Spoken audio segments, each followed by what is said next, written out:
उत्तराखंड की जो स्थिति है अभी वो ये मान लीजिए कि बहुत खराब है। और दलित उत्पीड़न को लेकर तो आप उसको इमेजिन नहीं कर सकते कि किस तरह से है कि एक कुर्सी पे बैठकर एक लड़का खाना खाता है दलितों की शादी में, और उसको फिर एक गिरोह आके उसको जान से मार देता है। ये तो अभी की घटना है, ये अभी कुछ साल पहले की घटना है।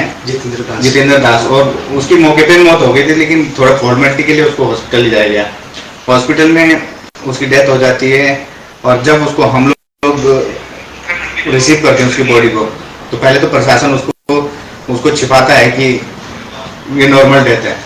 पूरा उसका मेडिकल हुआ, उसका पीएम हुआ, लेकिन उसमें भी रिपोर्टें इधर उधर करने का काम वहाँ की सरकारों ने किया। लेकिन फिर भी हम लोगों ने उसकी बॉडी तब तक उठाने का निर्णय नहीं लिया कि हम लोग इसकी जो बॉडी है इसको सीएम आवास लेके देंगे।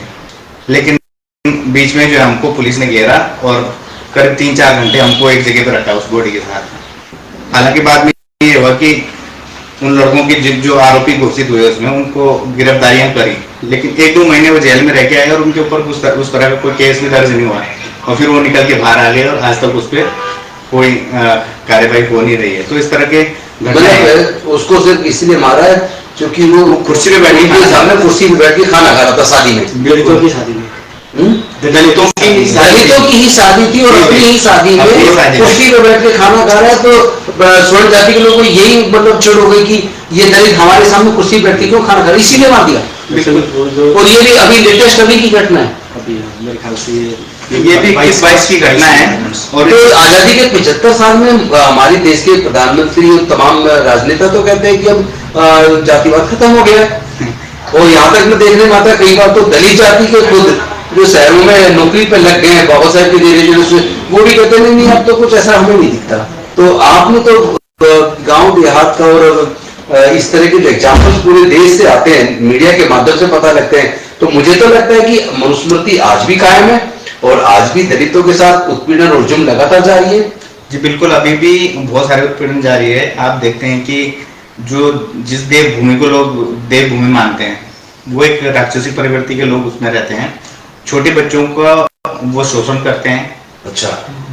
और कई सारे मामले तो पुलिस के सामने नहीं आते। पोक्सो के आधे से ज्यादा मामले गांव में सेटलमेंट होते हैं। आज तक भी अगर आप उसको देखेंगे तो एक पंचायत है गांव में, पंचायत करके उसका रफा दफा वहीं कर देते हैं 1-2 लाख रुपए में, लेकिन कोई भी पुलिस तक मामला आने नहीं देते हैं। लेकिन कुछ लोग जबर भाई हैं, आप भी विशाल भाई हैं, हम सब लोग हैं, तो कहीं ना कहीं से घटनाएं हमारे पास आती है तो हम फैक्ट फाइंडिंग के लिए उनके साथ खड़े रहते हैं। बहुत सारे केसेस ऐसे हैं जो हम लोग सक्सेस स्टोरी है हमारे पास कि उनको आजीवन कारावास भी हुआ है और जेलों में भी रह के आए हैं। बहुत सारी ऐसी घटनाएं हैं जो हम लोग मतलब हो सकता है 2% ऐसी जिनको सजा हुई, 98% तो लोग बच ही जाते हैं और उनमें बड़ी मात्रा में तो लोग मुकदमे ही होते होंगे। बिल्कुल। चलिए आज हम माइक दीजिए, आज हम एक और साथी हमारे हरीश कुमार मेहरा जो उत्तराखंड के पिथौरागढ़ से हैं लेकिन दिल्ली में वकालत करते हैं और स्वर्ण जाति से हैं लेकिन बौद्ध बन चुके हैं। मैं उनसे भी जानना चाहूंगा कि हरीश जी आप बताइए, आप उत्तराखंड से, आप क्या मानते हैं कि 75 साल बीत जाने के बाद क्या उत्तराखंड से जातिवाद खत्म हो गया, क्या जातिगत उत्पीड़न वहां खत्म हुआ, कोई फर्क पड़ा, और या किस प्रकार के उत्पीड़न की घटनाएं जो आपने खुद अपने लोगों से जानकारी मिली होगी तो आप भी थोड़ा इस बारे में हम सबको बताएं, सूचित करें। जैसा भी उत्तराखंड से जो हमारे मेहमान आए हैं, साथी हैं, इन्होंने जैसा बताया तो भेदभाव है ये तो मुझे मालूम था शुरू से, क्योंकि मैं भी वहीं का हूँ और हालांकि बचपन से दिल्ली में ही रहा हूँ, मगर बीच में गाँव जाता रहता था तो भेदभाव होता है तो मुझे भी मालूम था।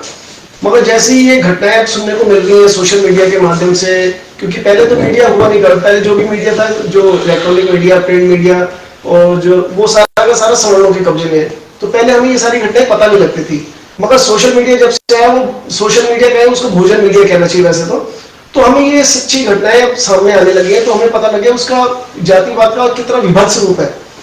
भेदभाव होना एक अलग चीज है, मतलब इतना जैसे अभी जो बाबा भाई ने बताया कि उस बच्चे के साथ कितनी घिनौनी उसको दंड दिया गया छोटी सी मामूली सी बात के ऊपर, जबकि उसका कोई दोष नहीं था।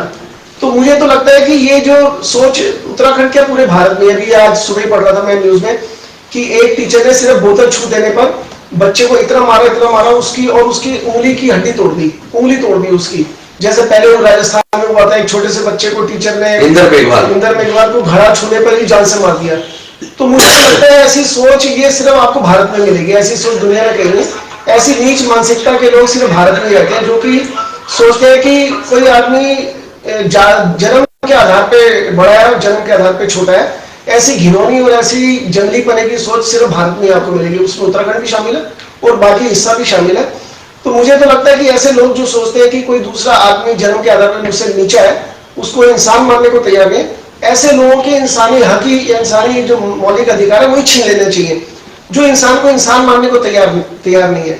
तो ऐसे लोगों को मैं तो ये मानता हूँ कि इनके सारे इंसानी मौलिक अधिकार छीन लिए जाने चाहिए।